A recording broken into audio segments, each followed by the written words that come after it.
super excited to talk about Bug Bounty Program. Want to make it really just kind of energetic and fun. So feel free to interrupt me in the middle of my talk if you have questions. Actually, raise your hand first, but I'll call on you. And we'll make it a little bit more of a dialogue if you're up for it. So let's have some fun. So the title of the talk is all about the Benjamins, building a business critical bug bounty program. But I always like to take a moment in the beginning of a session and get you a sense for who the heck is this person who's standing in front of you and talking on a topic. So I am currently the Senior Director of Cyber Resilience at Yahoo, and that involves product security, infrastructure security, including cloud containers, compute, vulnerability management, security architecture, bug bounty. It's a big remit. Network access, identity security. I had started out in ProdSec there and got the bug bounty program, so I was in charge of the bug bounty program, and then moved into a new role. But bug bounty has always been a major love. I've run product security teams for 13 years, and bug bounty for 6 of those. And one of the things that I love about security is automation. In fact, in the keynote this morning, when Shannon asked, what can we do to left shift? I was like, automation, automate the things, and federating all the security things. I also think it's fun to understand what is everybody's origin story in security. How'd you get into it? So for me, I was doing software development and big systems integration, and I happened to be at IBM at the time. And I was on a customer site, and we were building a patient-doctor portal. And there were a ton of security implications of the confidentiality of the data, getting electronic signatures so you could process certain things like prescriptions, et cetera, and I just found that aspect fascinating. So that's what kind of pivoted me from my past roles into security, and I became a information security program manager for a while, and then ran a software security program, and then to where I am today. So now, if we get a chance to hang out later, other than the happy hour and chips and guacamole and all the good stuff, I love road riding. So it's a little Bianchi, awesome bike, great components. I love a good coffee, strong coffee. Cortado is my favorite. And also if we happen to be doing happy hour and there's bourbon present, that will definitely be the drink. So that's a little bit about me. Now, the journey that we're going to go on together here is I'm going to talk a little bit about bug bounty. And for those of you, how many people are familiar with bug bounty programs? Awesome. Okay, I'll go pretty quick. How many are deeply familiar with bug bounty programs? Okay. So I'll tuck into it a little bit more deeply, and then talk about the Yahoo story, and then talk about how we made it this business critical function that we love. So Bug Bounty Program, crowdsourcing initiative where we trade rewards for vulnerabilities from the crowdsourced community. And Shannon talked about this morning, and it's funny, you'll hear a lot of opinions and information at a conference like this, but opinions can differ, right? And so when she was talking about the bug bounty program, she said, you should never have anything on the right side coming out. And in my back of my mind, I thought, that's theoretical, right? Realistically, things are gonna pop out. Now, do you have that full feedback loop? That's something we call the bug bounty life cycle. So we take that telemetry, we feed it back in and improve our processes. But a bug bounty program helps you identify those things before more nefarious adversaries do. So, just another opinion there. But let's talk about the structure of a program, and this is where I'll go a little bit deeper. There's these 6 pillars that I like to talk about. The first one is scope. So when we're figuring out a bug bounty program, you figure, that's pretty simple. Just say, hey, my yahoo.com is in scope. But then you've got all kinds of assets, all kinds of acquisitions, all kinds of cruft in a company from, especially, for a company that's been around for 30 years or 40 years or even 10 years. Right, you have way more things out there than a startup that just popped out and have like a singular product. So understanding your asset inventory, another key element that Shannon talked about this morning at keynote, is really key. That way you can indicate what's in and what's out. The attackers need to know, the researchers need to know, what are they playing on? What is the playing field? If they don't know that and they do a lot of hard research on an asset that you don't think is valuable or that's outside your scope, you're going to have very unhappy researchers. They just wasted their time. You only have a few of those situations before they say, I'm done with your program. And keeping good talent from a researcher standpoint is really critical. Okay, the next thing is you need a platform. So we have to be able to take in bugs, and we have to be able to communicate back and forth with the researchers. And I'll reference this a little bit later about how you manage the community and how important that is for bug bounty. But that interaction is really crucial. And I liken it to, think about a lottery ticket. And you buy the lottery ticket, and there's $10 billion at stake, right? And it comes drawing day, and the state says, we're not going to draw today. We'll do it in 4 days. So you wait for 4 days, you're hungry, you want to get your payout, hope for your payout, and they don't draw again, they delay. That's the feeling a bug bounty hacker has. Once they've submitted a bug, one of our bug bounty researchers, Stoke, once described it as bug bounty fever. He submits and he's just like checking every 10 minutes. So, making sure that you've got a good way to communicate, hey, we're triaging it. Hey, thank you so much for your submission. Hey, this is what's happening. Hey, we think it'll be another 4 or 5 days before we can hunt the assets down and validate the report. Okay, that's great. That helps the researcher be aware of the status. Speaking of the researchers, we have talent, and there's two sides to this equation. Every bug bounty program has got to have a great community of hackers, right? People who are understanding your product, willing to spend time on it, willing to hunt and find vulnerabilities. And then also the team that you've amassed. And I'll talk about the different facets of security that get brought to bear for bug bounty, but making sure that you're managing that and have an ecosystem for this community is really crucial for a thriving bug bounty program. Now, the financials part, obviously we're sharing rewards, so we're paying for the vulnerabilities that are found, but check this out. When I sit January and I look out to December, how do I know how much I'm going to spend? What are the hackers going to find, right? And then you've got variability from low to high. How do I do that? Well, once I've had a program in place for a while, I can project, right? I can say, hey, based on, change churn and some other things and past performance, I think we're going to have to budget around X. But it's really tricky. We're tracking that nonstop. 1 month where somebody releases something and something goes awry, or we have an acquisition with some assets that we forgot to put into our policy that were out of scope. Oh boy, that can be really painful on the budget. So the forecasting is really key. And the other element that I'm going to talk to you about as a result of something that happened in the program in 2020 is the payments piece and how we deal with that, right? So many of us deal with the platform itself, which is, you might have heard of HackerOne or Integrity or Synac. They provide that platform and do the payments, but there's a lot of responsibility on your side to make sure things tick and tie for those payments. This is where you get into the secret sauce for a bug bounty program that isn't talked about much, which is your operational excellence. Because again, you got that bug bounty fever, right? You got a hacker who's really excited about what they just submitted. If the machinery doesn't get the bug in, processed, identified, validated, likelihood, impact, severity, payment amount, working its way back to the hacker in a timely manner, you're going to have some issues. So having those process run books is really key. I'll explain a little bit more about that and give you some examples. There's also live events, and these aren't done for many bug bounty programs, but they're incredibly valuable.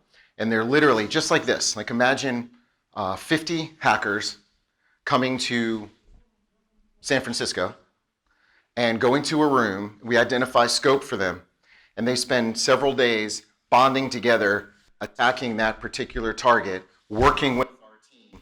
We bring our business stakeholders there so they can meet the hackers, the real live people who are, trying to attack production systems, get findings, right? And then do show and tells about what their research was and how they found it and what they found. It's incredibly valuable. And the hackers collaborate, and you'll see them break off into groups of 2, 3, or 4, where one person's great at sort of doing initial reconnaissance, and then another one's really great at taking one bug, but another one will string a couple together to make a great attack, and they'll report it as a team. Really, really cool stuff. So that happens at events. And I'll walk you through 1 year of events really quickly. It won't take that long. But 1 year of events at Yahoo and just sort of our thought process there. The other thing is consistency. Yes? Did you organize those with hackers coming into your offices? Not into offices. Usually it's sort of like a third party site. We had talked about trying to do it ourselves, but the logistics management on that is substantial, especially if you're looking at bringing in hackers from outside the country, and you got visas and flights, and it gets a little gnarly. So we get help on that one. Yeah, good question. The consistency of your operations is really key. So having those operations in place means that hacker deals with, what's her name? Ishi. And what's her name? Sarah. So Ishi says, I think this is a low severity bug, it's $500. But Sarah looks at it and goes, oh my gosh, that's a $2,000 bug. They go, okay, I like Sarah's answer, right? Like, so what they'll do is they'll talk to each other, and so they'll know I submitted an SSRF and I was paid once 500, or you were paid 500, but I was paid 2,000. Go back and argue. Like these things happen. Isn't like I have seen in some of the bug bounty program, which issue type you find, it is defined that this is the ranking for that issue type. Absolutely, not everybody posts that. So we post our payout table, and then even underneath that, it takes digging in a little bit deeper. What kind of SSRF is it, right? Is it blind? Is it, There are nuances in there, but at a high level, when I researched some of the bug bounty program, they had the risk ranking and the categorization also. Okay, you are going to, Right. if you are going to find SQL injection, this is the ranking. And so, and if that, so it at least gives a little bit of guidance. Absolutely. So that's consistency. So whatever programs you looked into that were doing that, as long as they were executing against what they documented, they're going to have happy researchers. In the past, depending on the day and the rigor, somebody might say, oh, you know what, it's listed at 500, but that's pretty valuable. I'm going to make it 2,000, right? And then those hackers talk, and this person says, why didn't I get 2,000 6 months ago? So the consistency thing is just important. Yeah, I do have this is my most burning question in the bug bounty program.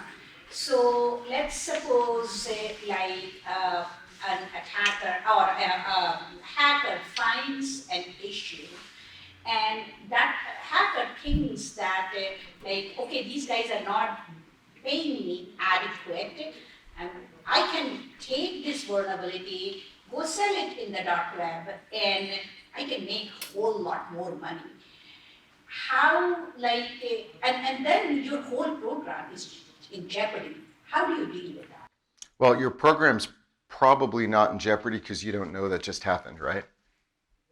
So all I'm saying is what you need to do is there's incentives for the researchers to perform on bug bounty and to stay in the community. And so if anybody finds out you have done that, you will be pretty much done in bug bounty, and there will be ramifications, right? And the different platforms have mediations and conversations that we have with the hackers. We have rules. Something extreme like that, if you do that, that's gonna eliminate you, not just from, say, the one company's bug bounty program, but you will then be eliminated from the entire platform.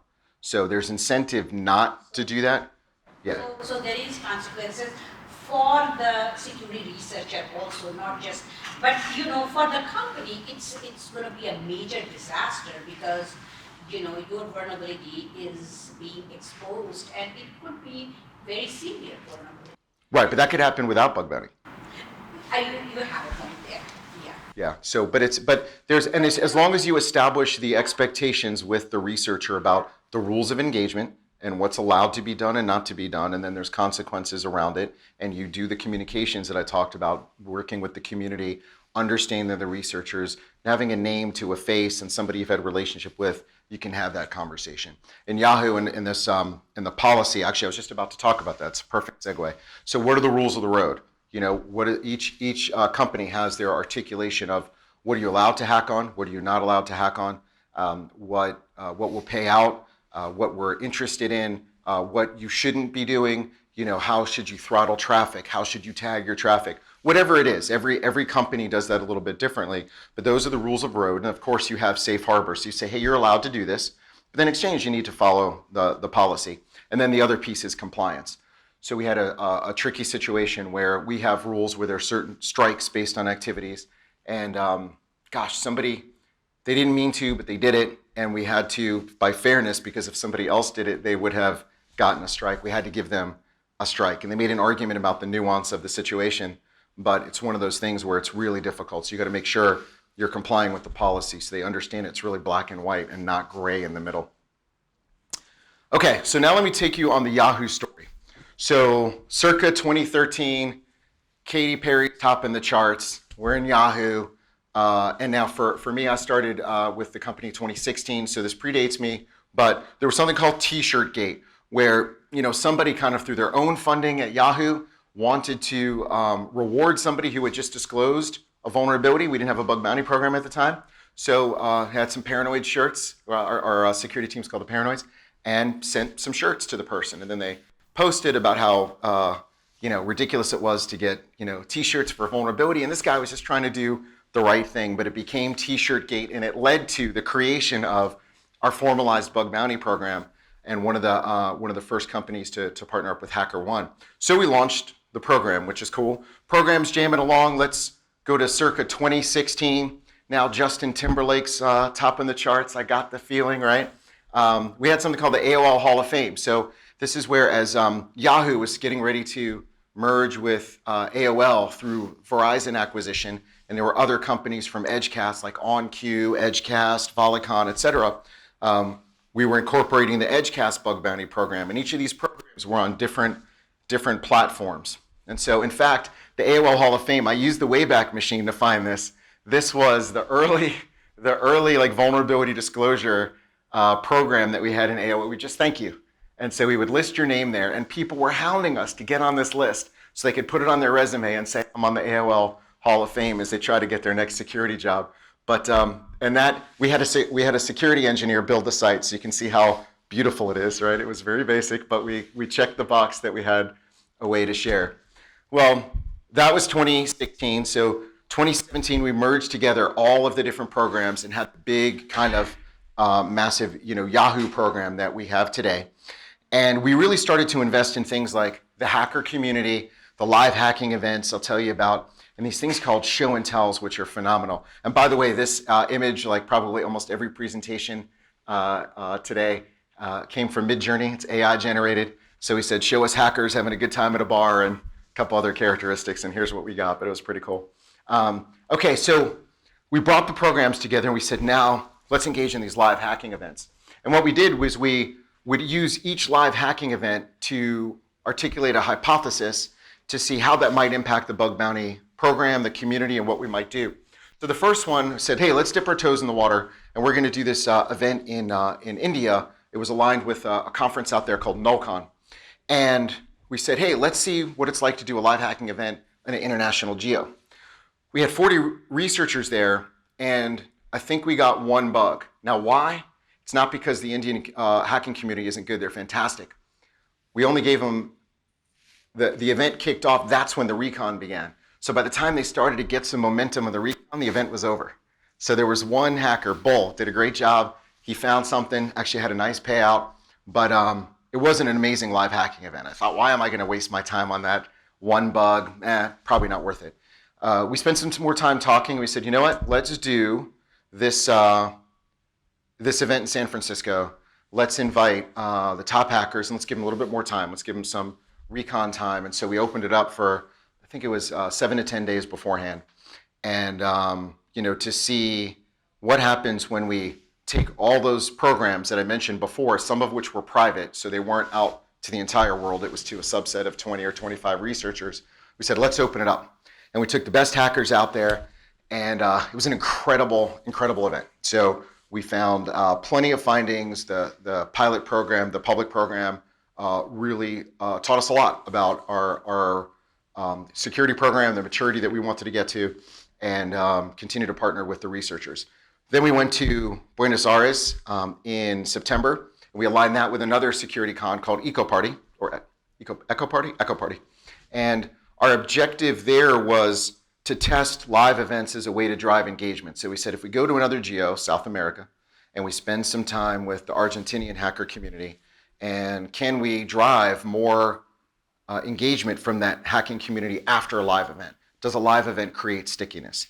We found it does. We found it creates between 6 and 12 weeks of additional hacking time before it starts to ebb down. So you can inject more activities in a particular geo to pop it back up, but you can get extra time from some great hackers. And then the last one, actually one quick story. So every one of these events is incredible, right? Hackers have amazing personalities, like all of us in security, right? Really interesting people who come together.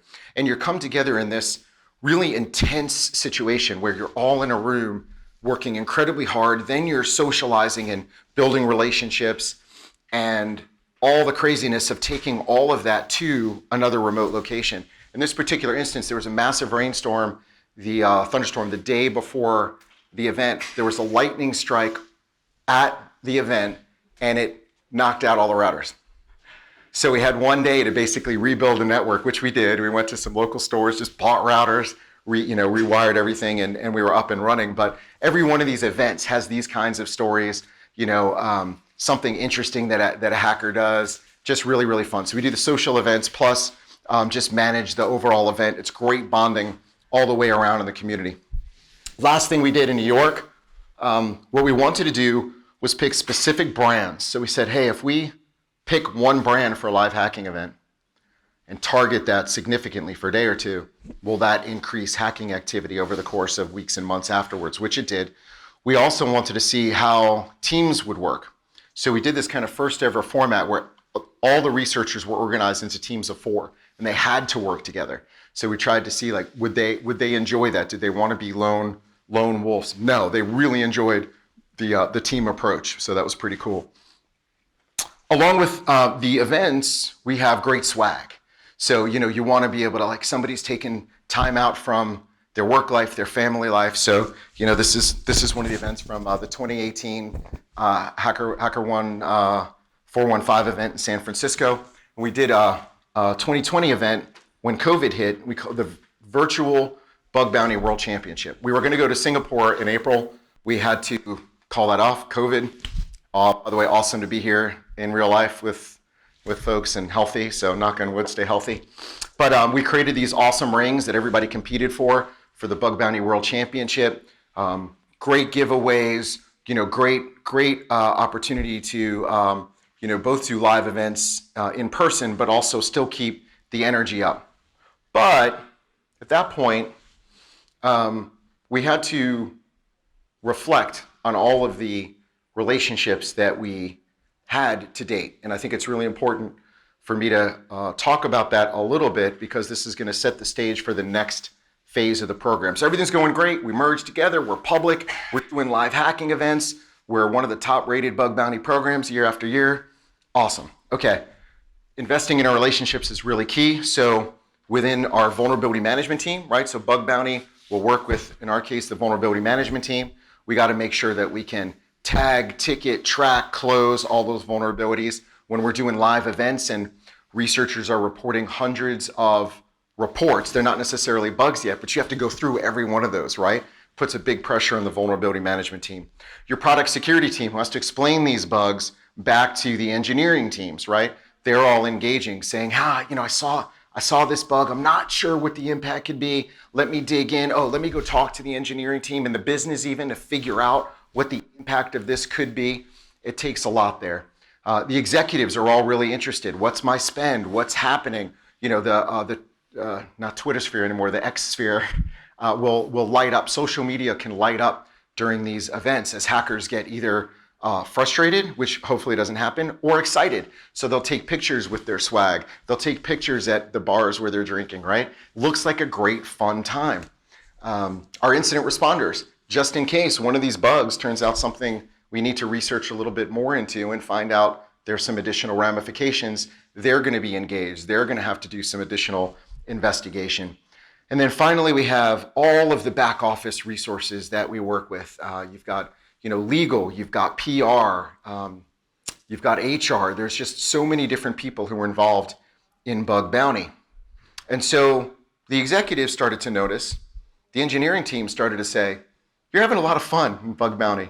You're giving away lots of cool prizes, and that's pretty cool. We don't get to give away cool prizes, and I don't have this really cool shirt. What's going on? Maybe we need to check out how you're spending. So our back office stakeholders got a little bit more vocal, legal, particularly legal, finance, human resources, and then the executives were asking about the spend. Was it worth the spend? And internal audit got engaged.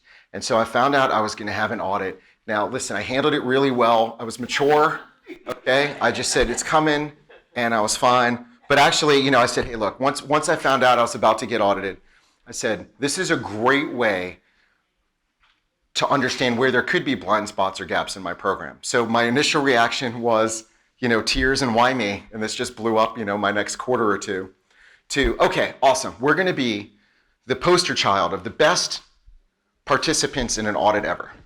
The rule was never yell at the auditor, never just ask them what they need. How can we help? Get them more information about the bug bounty program, have the conversation. We're all in. One team, one dream, one company. So they came a knocking. Of course, I was hoping they wouldn't, but they did. And they said, hey, look, here are the concerns that we have, and we're going to be focusing on these areas. So OFAC, which I'll explain in a little bit, and contracts, that was the big thing legal had for us.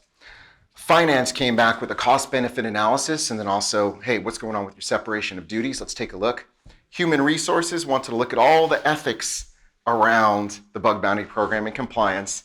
And then internal audit was really interested in sort of impact the company and how we were managing risk. So I was talking through with my boss at the time and saying, man, I can't believe we're getting audited. Look, this is how it's going to change all the objectives for the next 3 to 6 months. I'm going to have to spend so much time responding and feeding stuff to the auditors that, we're going to have to pivot things. And he said, yeah, no, I totally know that and I understand it. I was the one who told them to go your way. And so I handled that really well. I said, no problem. I'm not upset at all. Actually after that, I was initially like, are you kidding me? Why'd you do that? But it's because all the stakeholders were asking so many questions. We wanted to do the audit to have the record out there of what we were doing and the value we produced. So again, we all put our hands in and said, let's go make this happen.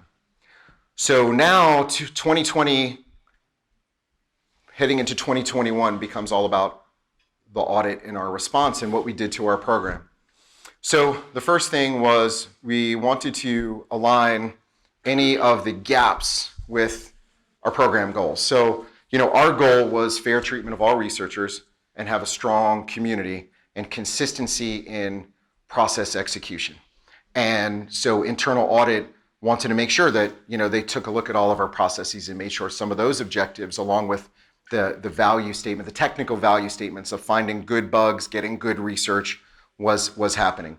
And then of course they represented all those different constituencies that I mentioned. So let's talk about those constituencies and some things that weren't on my radar. Like when I first got bug bounty, it felt like an extended technique of testing, right? I didn't realize as much the HR elements of it and the back office elements of it. A lot of times when you pick up a bug bounty program, nobody's training you on that, so you just have to catch it. But anyway, so this OFAC was a big concern by legal. They administer and enforce economic sanctions programs. So basically make sure that I'm not paying a terrorist for a bug who's then going to use that money to plan an attack, or a financial institution that is doing some shady business. So legal was really, really concerned about that. Now the vendors know they need to comply, generally have good programs, but had I checked and validated and confirmed? Hadn't. So we went back and we dug in really deeply with the vendor, learned all about it. All the right controls were ticked and tied. I learned a bunch through the process, but that was a necessary thing. Next were contracts and responsibilities. So pretty simple stuff. This is actually the basics, but legal was really, really interested in these. We had some contracts out there, and we just wanted to make sure that the T's and C's were evolving with the needs of the business. So make sure that the bug bounty program ticked and tied that every year as we needed to, and then do a SOC 2 review of your own vendors. So I don't know how many people are managing vendors out here, but if they have a SOC 2, that'll include reports about any incidents they've had, and you can get a sense for how that might impact your company. Yes? By vendor, you mean HackerOne, or what do you mean by vendor? Yeah. Your platform provider, so HackerOne, Synac, Integrity. Thank you. Sure. Okay. So the Office of Foreign Assets Control. So as I mentioned, everything's buttoned up there. There's actually APIs that are available that the vendors can connect into, or you can connect into actually, to get reports of who's on the OFAC list and to match that with information that you have. If they're getting payment data and government record data, they can compare and just make sure that people aren't on the list and let you know. So if somebody from one of these states shows up as, a hacker country of origin, we can address that. So we navigated legal. Next up was finance. And what finance wanted to know, representing the business, was, is this the most appropriate and valuable way to spend our money? And what do you think is one of the early questions they asked me? So let's say I spend $1 million in a year on bug bounty. They say, how many security engineers could that pay for?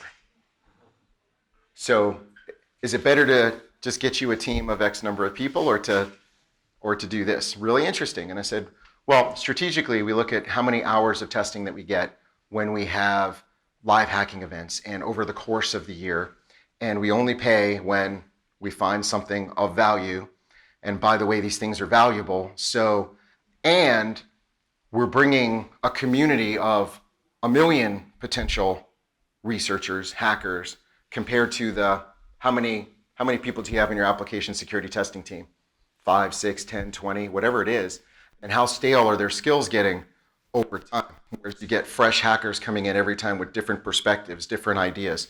So we talked about that a little bit. And then they said, how does that compare to the marketplace? What are you doing compared to all other companies? Tell me if we're doing it right size compared to other companies. And so you can imagine, I can't really go knocking on every company's door and say, how much do you spend on your program? And even if I did some public research, a lot of people have private programs where they're spending, more money than their public program. So I couldn't really get a good number. We also had the separation of duties question. So this is a question of, if you're running a bug bounty program and somebody does the initial triage and they say it's a SQL injection and they say it's worth $1,000 and they click submit and pay, what could happen with one person doing all of those activities, right? There's a little bit of risk there, like classic financial separation of duties. And it's classic. We get trained. That's a question, I think, on the CISSP, on the CISM, a lot of the typical tests, but not something, honestly, that occurred to me originally. I was like, we're all doing yeoman's work here and we're going to follow the payment tables and everything's fine. But we needed to really button up how we handled our payments. So for the financial cost benefit analysis, I said, okay, let's play ball. So I'm going to keep asking you guys questions to see how much the company wants to spend on gathering all this information. I can hire somebody from the outside to do a formal financial cost benefit analysis. Here's how long it'll take. Here's how much effort it'll be. Or can we figure out something in the middle? And so we went back and forth, and I finally came up with this plan that the FP&A folks agreed to. And I said, well, let's look. If bug bounty folks are finding things that we're not, that's valuable to us. How do I articulate that value? Well, let me take the most important ones that were found. And if I take the most important one and I say, there's some likelihood, I don't know what that is yet, but that could lead to a potential incident for the company. And so I looked at, hey, what is the average cost of a breach using Ponemon Institute? And there's a lot of numbers out there. They range from 1 point something to, I saw one as high as 12 million. But Ponemon was around, say, let's call it $3.4 million.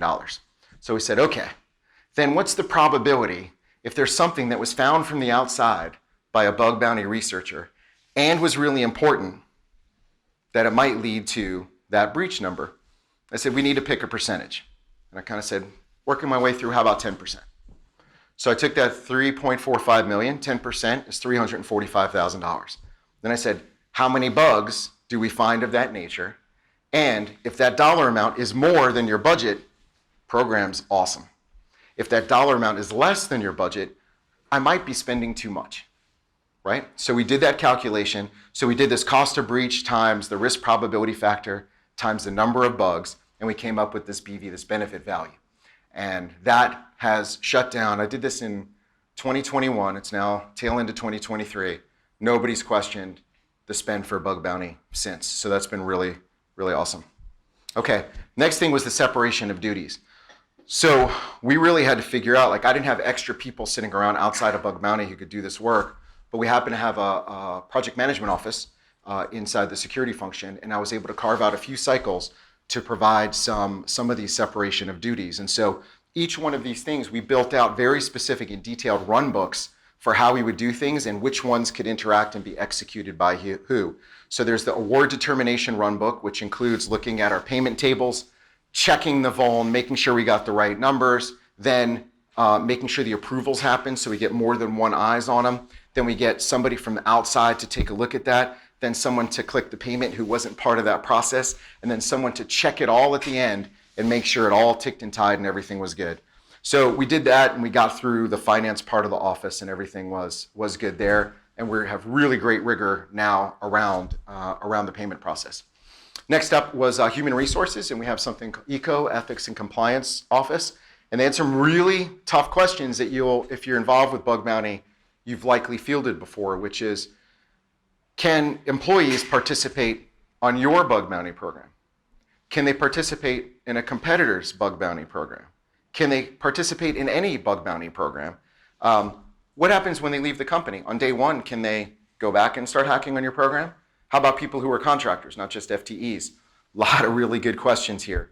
So we worked our way through that discussion, and we had also talked about all the different ways that the process could be challenging and what controls could we put in place. And we basically put some policy controls in place and said, here's the expectations. Here's the duration you're not allowed to participate in the program after you leave, right? And that's really tough. Like how quickly does your company change? If it changes really quickly, then 6 months after the person has left, maybe the environment's so different that what they knew about the environment before won't help them hack on the company. What if you don't change that much? What is that duration? How long? And I've talked to other programs and everybody has different opinions. Some say they can go tomorrow. If they find things we're not finding, great. I want to know about it. Others say, no, conservative. 12 to 18 to 24 months. Like it needs to be a long window before you're allowed to come back in and hack on us. So, and then, same thing about, do you treat contractors the same way? Really kind of interesting questions, but we handled that through, an articulation of policy and, a request. You can submit a request to participate in a bug bounty program, and we, along with ECO, will review that to make sure that everything's on the up and up. Okay, so that is the journey to where we are today. We have done more live hacking events. We did the Ambassador World Cup, which pitted country versus country in hitting different targets. And that was a great virtual live hacking event, so we didn't have to do travel at this moment. And we're continuing to be super creative, looking at different ways we do promotions to incent different bug types or different products. So we'll kick up the value of the payment table with multipliers 2 times, 3 times, 4 times, based on certain things that we want to align with the business. If we have a new acquisition and we put it through all of our project processes and we're ready to launch it to the hacker community, right? That's a great way to kind of incent the hackers, come back, take a look at this particular product. Another really awesome thing about the bug bounty program is over time, if you have stickiness with your hackers, if you built that community and built that trust, they get to know your product pretty well. Shannon mentioned this in the beginning in the keynote as well, that they might know your product just as well as some of your engineers do, if not better. I mean, I have some hackers who've been working on Yahoo for almost the whole 10 years. I mean, they will tell me about different modules and different things they focus on that as I hire new engineers in the company, they're not aware of it. Like I could actually have this hacker school that team on the history and the cruft that's left in a particular product. Really, really interesting. So super fascinating. But what were the takeaways here? So hopefully, bug bounty is complex and involves, how many people didn't realize the number of stakeholders that are engaged in a bug bounty program before this presentation compared to now? Do you learn a little bit more about them? Awesome. The other thing is manage your stakeholders proactively. I created something called an ESC, an Executive Steering Committee, but I thought because I had that in place and I had legal and HR and PR present that I was covered. And they were expressing concerns, but I'm like, you're hearing everything that's happening, I'm okay. I needed to really listen to those stakeholders and manage them and say, what are your concerns? Let's dig into it before I got to an audit. Audit was helpful. It would have been great if I did it before I got to an audit. And honestly, this is part of any security function. Do you have a product security team? Do you have a cloud security team? Manage those stakeholders. I had one team recently ask me on the product security side, they said, hey, you do security reviews, what happens during them? And the implication is like magic black box stuff, right? I said, you know what? You should have a place where you can go where you can see everything that we do. We're going to go ahead and take care of that for you. Now we have those internal run books, but I want to make it available to the customer. Manage those stakeholders proactively. And then to the degree you can, if you've ever been through an audit, now I've sat through an audit as an owner of a management action plan associated with somebody else's audit, and I've sat through the readouts. So I've gotten a sense for what they ask and how they write things up. If you have any processes that you're building or things that you're working on, if you think like an auditor and then bake that into your processes, they're going to be repeatable and demonstrate that value, which is really crucial. So every security function that we do must tie back to the value it creates for the business. I'm always thinking about not just how I can say you have risk, because that's that really kind of fear, uncertainty, and doubt. You have 72 mediums. What does that mean, right? But instead I say, what are you trying to do as a business? And how can this security activity help you do that better, right? What is the value proposition? Are there security features your customers might be interested in? Can I avoid certain losses by putting in some controls that will result in a better margin? These are the things that help gain credibility for security. Instead of showing up and calling their baby ugly all the time, you're saying, hey, I'm in the boat rowing with you. We're going to make some solutions happen. So demonstrate value to the business and then communicate that to them. Let them know what you're doing. We're really sometimes bad as security practitioners to share, like we think it's obvious. Isn't it obvious that I just found these 72 bugs? Like just go fix them. They're security issues. But being able to communicate the value is really key. And then bug bounty is incredibly fun. Like I've really enjoyed it. If you're a application security tester, play around in the bug bounty programs, go out there, join one, mess around. Jason Haddix has some great content out there training you on how to, be a bug bounty hunter. Really, really good stuff. So just embrace it. And it's such a fun community. This is another Midjourney. We said, hey, show hackers dressed like cowboys in a casino. Boom, here we go. So this is what a live hacking event could be like. Thank you so much. I'll open up to Q&A, but if you want to connect, please feel free to reach out. LinkedIn, all the places. So thank you very much. Yep. Thank you. Great. Thanks for sharing. So how do you handle a situation where someone submits a bug for let's say an acquisition, which is not in your scope, but it's valid? Yeah, that's such a great gray area question. So you got the letter of the policy, which says, hey, you've submitted something outside the scope. If you add something to the policy, you say at the discretion of the company, right? And then what we've done is if we found something that was outside of scope, but it was gnarly and it could work its way back in, we say, you know what? We also added a bonus, by the way, if you change our policy. This is a way like if there's a gap in the policy and you don't get paid out as well, we say, you know what? We're going to change the policy and we're going to give you a bonus because you got our policy better. So we're able to do some of those things. And then sometimes we just have to eat it, like especially if it's something that we didn't do a good job. It's iterative, but you can mess up and not quite make it clear what's out. And so they submit something and you look at it and you go, I got to pay for that, right? So again, we'll do the policy update and fix it. So it's iterative. We've built some things in where there's rules in our policy around what we'll do if it's the same exact bug with the same fix, right? If you found that if I'm going to fix it once and it'll propagate to 10 places, I'm not going to pay you 10 times, but I'll give you a multiplier. I'll say, hey, I'll give you a 3% or 5% of the original bug. Thanks for finding it in these other places. Same bug, different host, right? So the fix actually has to be applied everywhere. That's a different multiplier. And this has all been through lessons when hackers showed up and they were upset, right? They're like, no, but look at the value. And we always try to be, the other thing is it can be very, what's the word I'm looking for? Argumentative. You can be very like, no, I disagree. And I think coming together as a community and saying, let me hear what your perspective is. So you know what? That was a really good perspective. Okay, let me consume that. Let me respect you as a researcher, as a professional. Yep. Okay, I need to incorporate that. Or no, but here's why. Let me explain to you why.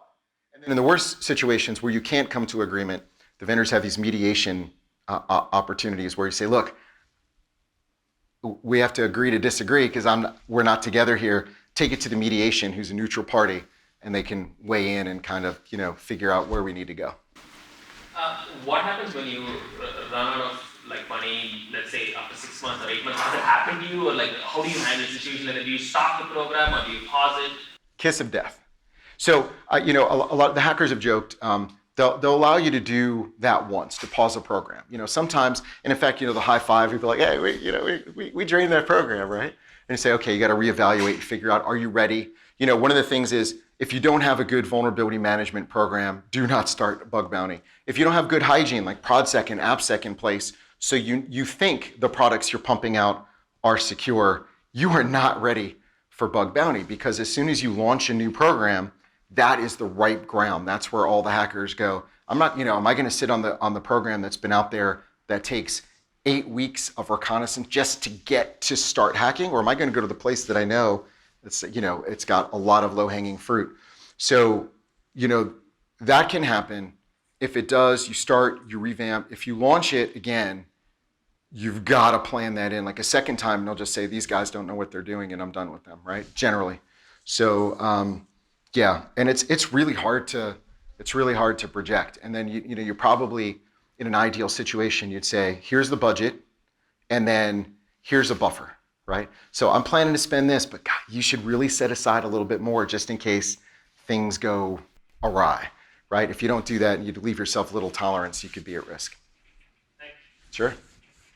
Any other? Yes. How do you handle the volume that's coming in? So I've got, there's kind of like initial first line triagers who are just like, that's garbage. I don't know what that is, right? There's a lot of people, like we're talking about the script kiddies, and people who try to hack, but they don't really create good reports. You don't even know what they're saying, or you can't figure out, you can't reproduce the bug. So there's a frontline set of triagers who deal with that. Then there's a set of triagers behind that who really closely know the products and can very quickly figure out what the risk is and what the real issue might be. When you first start the program, you've got to plan for a little bit of a burst, right? You might have to staff up a little bit until things stabilize. You open up a program, unless your product security function is incredibly mature, like you have incredible confidence, you're going to have a burst of both, false positive reports as well as true reports you're going to have to work your way through. And again, that's the thing that the community provides. You've got your team of testers, you've got your automated tests. They will test it in ways that you have never thought that a product could get tested. You just say, like, how was your mind wired that you tested like that? That was an amazing finding, right? Super valuable. So those things just happen. And then I take those and use those as show and tells. And so I show the business. I say, take a look at what hacker was able to do. And one of the best ways to get business and engineering to respond is to show them that somebody from the outside was able to do something against their code and their product. I don't think I've ever had anybody say, I'm not going to fix that. They jump in, and they should be. They're angry about it, right? They're like, they got us. Let's fix it and let's try to get better. So it's a great opportunity to improve your program overall. Any other questions? Awesome. Thank you so much. I had a lot of fun.